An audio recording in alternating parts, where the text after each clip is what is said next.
Salut à toutes et à tous. Aujourd'hui, nous allons parler d'un très vieux livre parce qu'il date de 1932. C'est Petite Comtesse, donc de Max de... Alors, je sais pas si on dit Vesite. Voilà.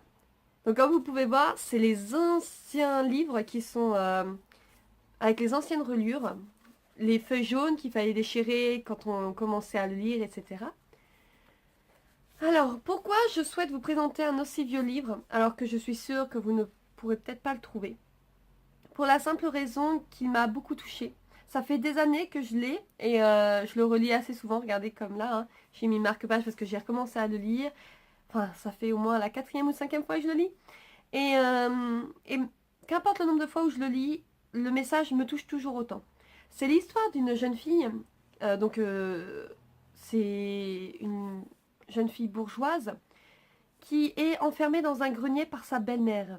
Sa belle-mère insinue auprès de tout le monde qu'elle est folle et donc qu'elle doit être enfermée. Et ils vont tout faire pour pouvoir l'envoyer à l'hôpital psychiatrique.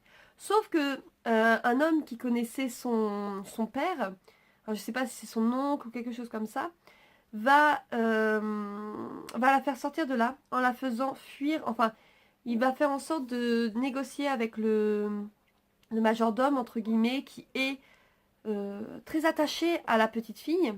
Enfin, la petite fille, c'est une adolescente, mais en fait, elle est tellement menue, tellement faible, tellement...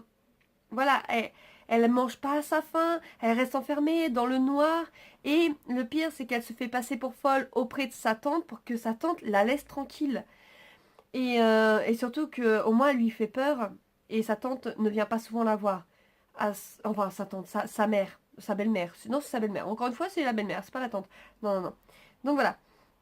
Donc ce qui fait que elle va fuir sa belle-mère parce que son père est décédé, donc je crois d'une maladie quelques années plus tôt, ou je ne sais plus trop de quelle mort, mais il est mort quelques années plus tôt. Et donc son très vieil ami va venir rendre visite donc à la fille, et il va se rendre compte qu'elle n'est pas si folle que ça, et qu'elle veut qu'une chose, pouvoir s'enfuir. Donc il va arranger les choses, donc comme je le disais, avec le majordome. Et une nuit, ils vont faire signe par une fenêtre et ils vont la faire sortir par une corde. Voilà. À la suite de ça, voilà, ils vont arranger un mariage. Donc directement, elle va être mariée à un comte. Ce qui va pouvoir permettre, grâce à sa richesse, parce que même si c'est sa belle-mère, l'argent du père était bloqué jusqu'aux 18 ans de la petite, donc là qui va avoir 18 ans, pour que la belle-mère ne puisse pas l'utiliser. Voilà.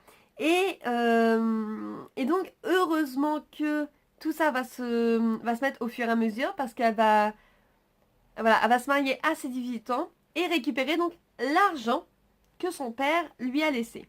Et grâce à cet argent, le comte, en fait, c'est pas gratuit hein, qu'il fait ça, le comte va pouvoir sauver lui-même la demeure familiale de sa mère parce que il s'endettait et il n'arrivait pas à suivre. Donc voilà, il va se passer ça. Sauf que lors du mariage, alors déjà le comte il était pas très très content de le faire. Lui, il voulait vraiment se marier par amour et en plus sa première femme était morte je crois quelques années plus tôt d'une maladie. Donc voilà, quelques mois après leur mariage en plus.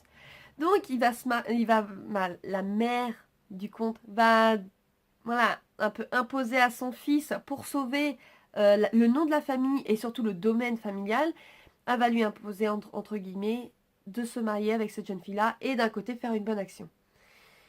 Sauf que le jour du mariage, donc, il va devoir toucher la main de la jeune fille parce qu'il va pas la regarder tout le long du mariage, il va toucher la main et il va se rendre compte qu'en fait, qu'elle est squelettique. Et ça va partir en live et il va leur dire clairement qu'ils se sont tous foutus de sa tronche et qu'ils lui ont fait, voilà, qu'ils lui ont fait se marier avec un monstre. Voilà, il n'a pas d'autre mot que monstre. Alors voilà, lui va partir à l'étranger parce que c'était contenu comme ça. Et elle va rester avec avec la mère donc du comte et la nounou.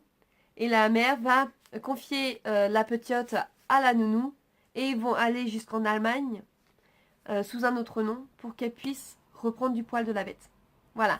Et donc c'est l'histoire de cette jeune femme qui a été séquestrée et qui va se battre pour vivre de nouveau parce que elle est vraiment dans un état lamentable, qui va réapprendre les bases parce que bon, elle sait lire, etc. Mais qui va tout réapprendre, retourner à la société, manger à sa faim, donc tout doucement elle va réhabiliter son corps, à accepter de la nourriture, elle va reprendre confiance en elle, elle va réapprendre à se mettre en valeur, à s'habiller correctement, à se maquiller. Voilà, elle va tout faire, elle va écrire à son mari, parce que bon, pour elle, elle est attachée quand même à lui, c'est son mari. Elle va le remercier, et puis, mais elle va chercher aussi dans cet homme l'amour qu'elle n'a pas eu, enfin qu'elle n'a plus eu depuis la mort de son père.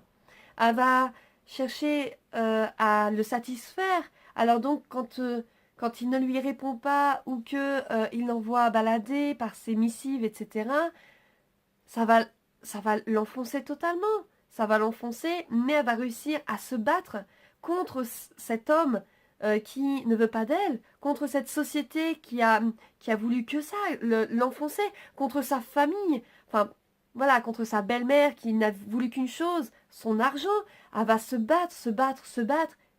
Et à la fin, à vous de découvrir ce qui va se passer. Bon, je pense que vous ne le lirez pas, mais si vous voulez savoir la fin, demandez-moi en MP ou en commentaire, je vous commenterai, je vous le mettrai. Mais voilà, ce livre me touche énormément parce que c'est un combat permanent, c'est le combat d'une femme voulant survivre, voulant vivre, voulant reprendre une vie entre guillemets normale, parce que jamais elle sera réellement normale, parce qu'il lui restera des séquelles de tout ce qu'elle a vécu.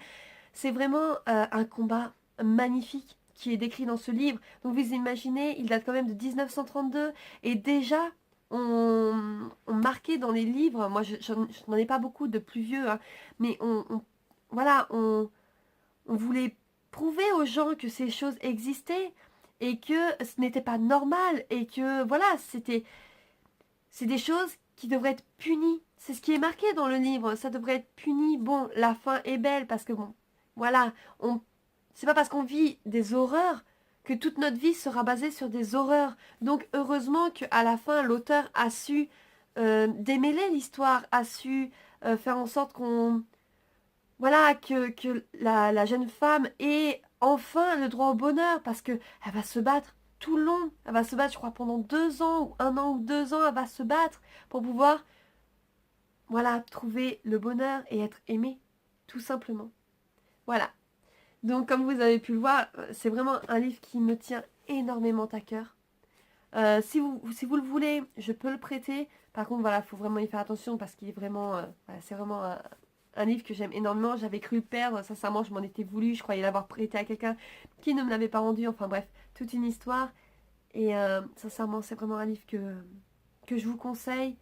Et comme quoi, même s'il nous arrive des horreurs, on peut toujours se relever et on peut toujours se battre contre tout ça. Voilà. Bon, ben, je vous souhaite une bonne soirée. Et puis, ben, je vous dis à la prochaine vidéo. Ciao, ciao!